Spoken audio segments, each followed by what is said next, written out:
Okay, so board number one, we're at the point that our north player opens with one heart, and then our south player is likely going to raise in a way that will show their partner they have enough points for game and that they have a fit in hearts.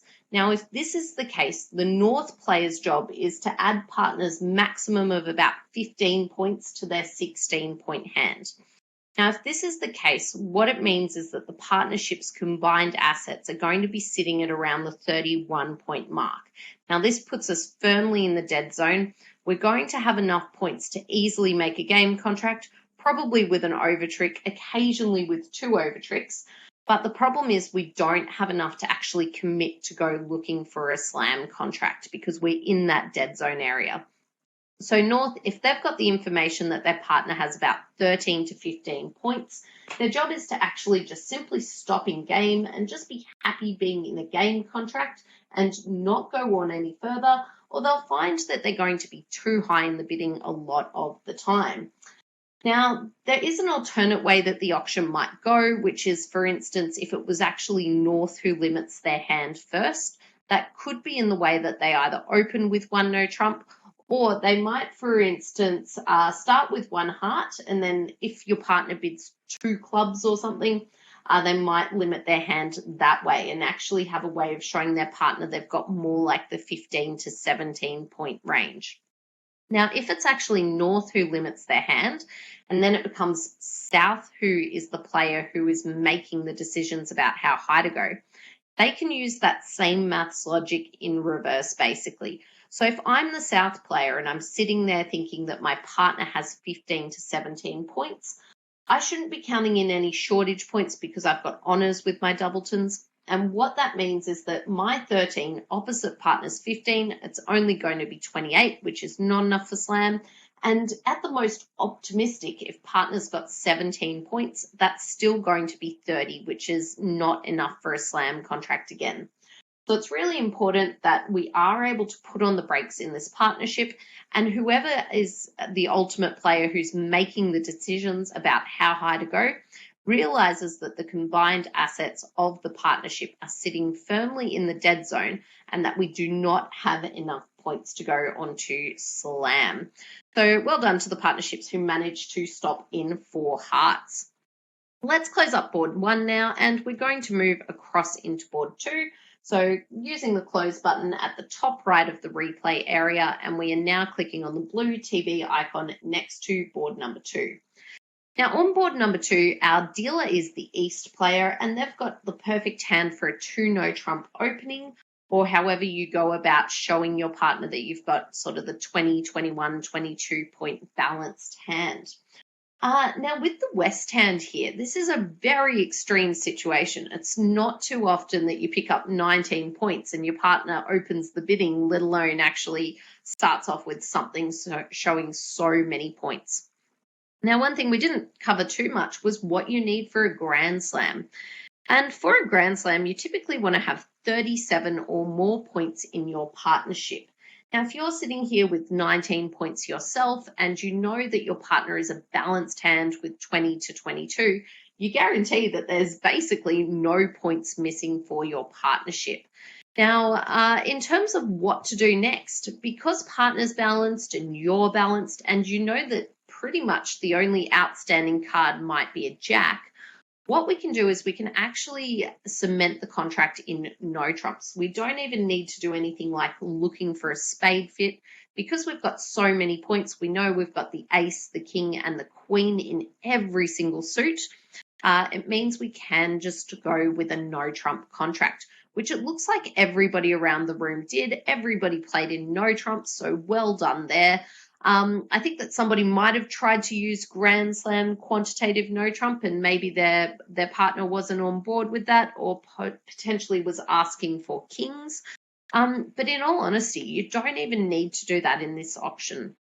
This auction can actually just be as simple as a 2 no trump opening and then a 7 no trump reply, because the West player has all of the information that they need to be able to place the contract, knowing that their partnership has 39 points or more, which means that there's no chance the opponents will have enough to beat a Grand Slam contract. Let's close up board number 2 now and move across to board number 3, which is the first of our big old hand visualization tactic hands. So for board number 3, South is the dealer, and South should be starting off with a bid of 3 spades. Now, the North hand here is one where you can really use the hand visualization tactic. Now, what I like to do if I've got this North hand is I think to myself an optimistic day would be where my partner has the ace, the king, and the queen of spades. And then I picture that we have 7 tricks in spades, because if partner has the ace, king, and the queen, we'll be able to win all 7 of my partner's spade tricks. The next thing to do is count up how many tricks that I've got around the rest of my hand. And with our ace, king, ace, king, ace, king, that's 6 tricks myself. So what I can visualize is that if my partner happens to have 7 tricks in spades, plus my 6 tricks in the other suits, we're actually at a total of 13 tricks right there. And that's using our hand visualization tactic after our partner preempts. So as the North player, depending on what your system agreement is, if you use roaming keycard, this is the perfect opportunity to use it. You'll hear that your partner has 2 keycards and they do not have the Queen of Trumps. Now, this will mean that we've got all the keycards, but because we're missing the Queen of Trumps, we definitely don't want to go on to a Grand Slam contract, but you could place the contract into 6 spades, knowing that you might make 13 if your partner can find the Queen of Trumps, but if not, 12 will be nice and safe. Now, if you don't play Roman keycard, if you are just playing simple Blackwood, I think it is a little bit harder. I don't think you've really got enough information that you'll be able to even look for a Grand Slam contract. I think you're pretty much just stuck bidding the small slam, because you can't find out that you don't have any losers in the spade suit. Basically, to be able to make Grand Slam, we would need a solid spade suit from our partner. That's how we use hand visualization on board 3, and well done to anyone who did bid onto the slam there. Now moving across into board number 4. So for board number 4, we've got our dealer as the West player. So closing up 3, moving across to 4 now. West is our dealer, and the West player starts off with an opening bid of 1 heart. Now, it's interesting to see what you might want to do with the East hand. You've got a raise in this situation, and you will be restricted by your system agreements. But one thing to appreciate is that with 16 points, it's not necessarily enough to go looking for slam. It's very likely that your partnership is operating in the dead zone. Now, a lot of the time, what might have happened is that you'll make a raise and then your partner will tell you that they've got just a minimum opening, so 12 to 14 points. Or alternatively, some players might have bid 2 diamonds and then their partner would have bid 2 hearts or 2 no trumps, saying that they're 12 to 14 points. And that's got to be the clear indication for West that we're operating in the dead zone. So once West knows that their partner's only got 12 to 14 points, this is where they need to appreciate that basically we're not going to be able to make a slam contract, even though we are so close. Just in terms of using hand visualization, or even on a hand like this, if we think about what we would need for our partner to have slam be a good prospect, they would need to have the ace and the king of hearts, ideally not wasting any points with the queen of hearts. They would also need to have the king of diamonds, and then only be able to lose 1 trick in clubs as well. Now, it's not to say that if you did go on to slam with this sort of hand that it's not going to ever make. It will make a proportion of the time, but the proportion is not going to be high enough that it is worth bidding on when we don't have the concrete information that we need. So on hand 4, a very, very tempting one to move on with, but I think our East player should be content putting on the brakes, knowing that for partner to fill all the holes of only, for instance, losing 1 trick in clubs, they need to have either the ace or the king of clubs.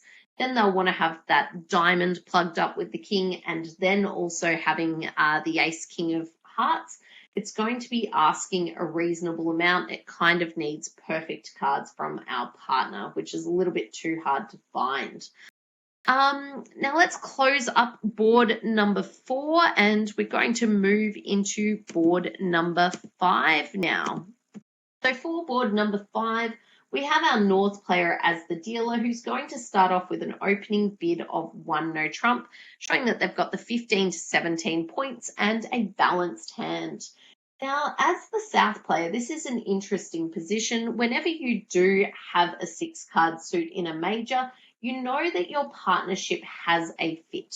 So as the South player, what you can assume, you've got to fit in hearts, and that means we can add in shortage points. So straight away, we get to value this South hand as worth 18 points rather than simply the 15 that it has. So what this means is we're likely looking at the slam zone. If we've got 18, we know that partner's got at least 15, so that would be 33. And if partner has 17, we're looking at 35. Perfect amount for slam. Because we are counting in shortage points, always important to use your 4 no trumps just to double check what's going on. But the way that you should probably do this, depending on your partnership agreement, of course, is to transfer to hearts first and then use your 4 no trumps, or some people might even just bid 3 hearts, showing a slam try as the South player if that's your system agreement. But after this, if you are playing Roman keycard, what will happen is that the South player will get the information to know that partner's got all the keycards we need and also the Queen of Trumps. And this is kind of one of the next parts. Our South player has to not get too excited and not go looking for a grand slam because they know the maximum points in the partnership is going to be 35.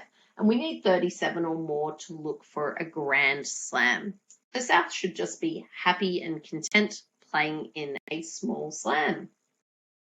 Okay, let's close up board number 5 now, and we'll move across into board number 6, which is one of our East-West hands. And our East player is the dealer and should start off with an opening bid of 1 spade. Now, in reply to this, our West player will probably bid 2 hearts, and the East player can jump up to 3 spades, showing that they've got sort of the 16-point hand, 15 to 17, somewhere in there, and a 6-card spade suit. Now, this is the point that West is finding themselves having to apply a little bit of restraint. So with our West hand, we have 12 points. We know that our partner's looking at about 15 to 17. But what this means is that the combined assets in the partnership are only going to be sort of that 29 point at most situation. So yes, we do have enough points for game, but we do not have enough points to commit to going to slam. So as the West player, your job here would just simply be to raise up to 4 spades. It is an interesting problem with the East hand because they do still have the information that their partner does have 10 or more points. But I think what they should probably do here is still just not go any further because they can use hand visualization to think to themselves, if I wanted slam to be a good prospect of making, I need to make sure that my partner's got sort of the ace of clubs, also another one of the aces as well, and they've got all of these different holes plugged up.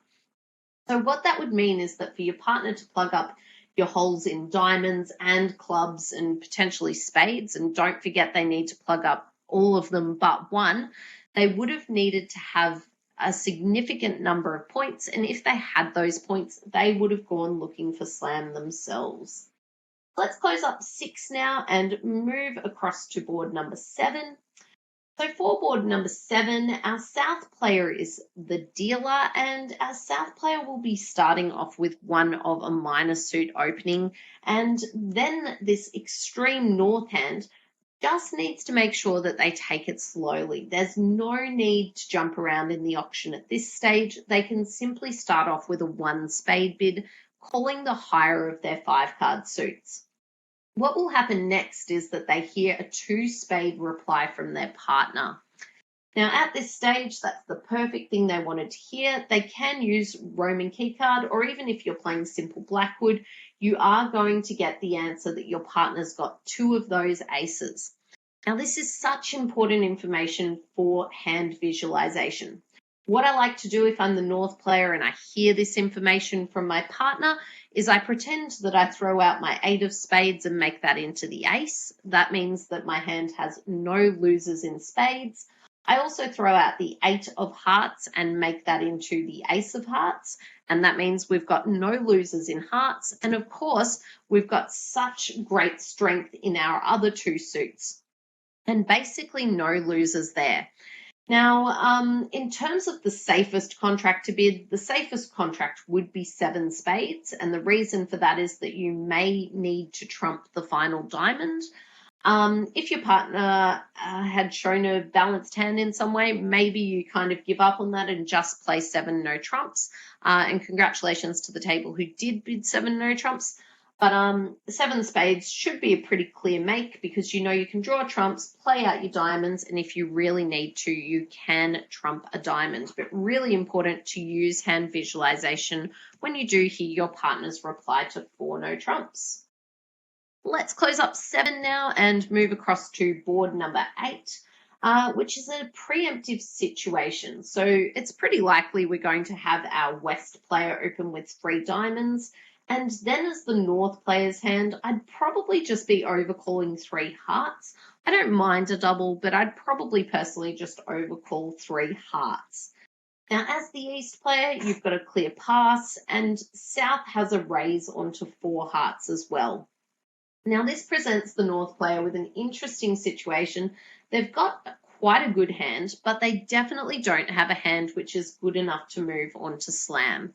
So the first thing that we do, we keep in mind whenever we are bidding on to slam and the opponents have preempted, we do want to be aggressive to game and passive to slam.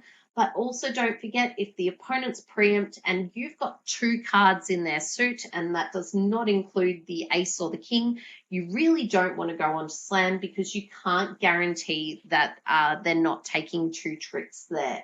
So definitely with the North hand, we should just be happy settling in a 4 heart contract. Moving across to board number 9 now. So we'll close up 8 and move across into board number 9, where our dealer is the North player. And they should be starting off with a bid of something like 2 no trumps. Now, in this situation with the South hand, you are again in that dead zone. And it's so important that we don't fall in love with our hand, we don't get overboard, and we appreciate that even if partner's got 22 points, our maximum combined assets today are going to be 32. Now, you're not unhappy getting to a slam contract when you've got a chance of 33 or 34, but when the absolute maximum is 32, you do not want to be there. So as the South player, the approach that you should take, you should start off with Stayman. You're going to hear that your partner does not have a 4-card major, and then you should just simply stop in 3 no trumps. And well done to the South players who didn't get overboard on that one. It's definitely easy to see how you could fall into the trap.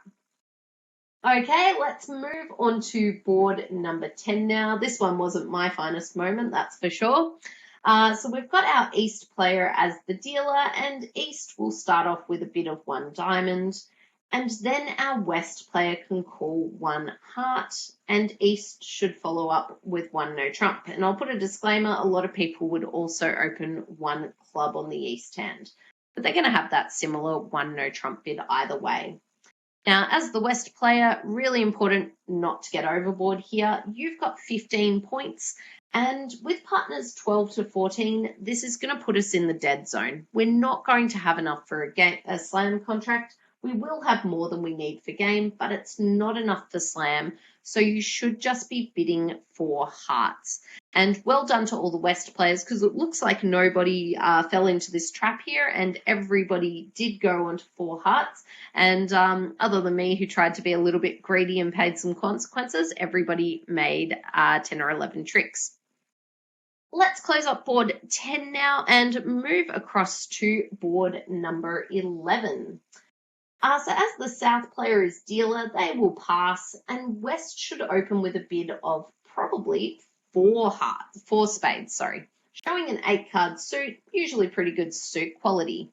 Now, with this one, it's a really interesting position to be in as East, because if we use hand visualization, go with that same idea. If my partner's got 8 tricks in spades, if they've got a solid spade suit, you've got what, 6 tricks yourself? So 8 and 6, we'd have 14 tricks in the deck if my partner has a solid spade suit as East. And so we're definitely looking at either a small slam or a grand slam. The problem that you've got though is you need to find out how good partners' trumps are. Now, the best way to do this would be for no trumps, which if you're playing Roman keycard, you'll find out that your partner's got 2 and they do not have the queen. So the good news is we do know that there's only that one spade trick that is going to be the concern. What this means is that we do want to go onto a slam contract, but we also need to not make the critical mistake of going into no trumps when our partner has preempted in the auction. When we do have a void, because what happens is you've got no entry to their hand, and it looks like a number of poor East Wests did find themselves in this position. And let this be a lesson to poor East who had to declare the hands in no trump and weren't able to access those lovely tricks from their partner's hand. So what I would want to do as East, once I find out that partner's got 2 key cards, is simply place the contract into 6 spades, knowing partner will be able to rough one of my cards across to their hand so that they can then work on drawing trumps. Okay, let's close up board 11 now and move across into board number 12 and our last one for the day. So the typical thing to happen here would be that it would just go pass, pass, pass around to South, and South would get to open with a big old 2 club bid. I know that there might have been some heart preempts around the room as well. Just talking about what would happen if the South player opened with 2 clubs and was able to show their hand as a big old monstrous hand that was balanced. It would be a situation where our North player could use hand visualization. They'd want to maybe transfer to hearts if that was the case for your partnership, and then use Roman keycard. And what they could do with a Roman keycard response is basically start to plug up the holes. And knowing that their partner has so many points, plug up what that might look like. We know that we are missing 1 keycard in hearts, but that we have all of the other keycards. And what that would mean is that you know that your partner would have 18 high card points located between all of the aces and the Queen of Trumps. But because they are so strong, they will need to have something else which will cover their tracks. So here with this big old distributional hand, North could take the leap onto slam. If North did preempt, it would be up to South, and South would use Roman keycard and then be able to find that they can get to the slam contract that way. But again, important to go with your partner suit when they have preempted. I hope you enjoyed this lesson on top tips for slam bidding. Make sure you really do appreciate the dead zone, utilize your 4 no trump answers correctly, and then also do a few other things with your hand visualization, and also making sure that you do go aggressively to game and passively to slam when there has been a preempt. Thanks for joining us today, and I look forward to seeing you at the real deal table again soon. Bye for now, everyone.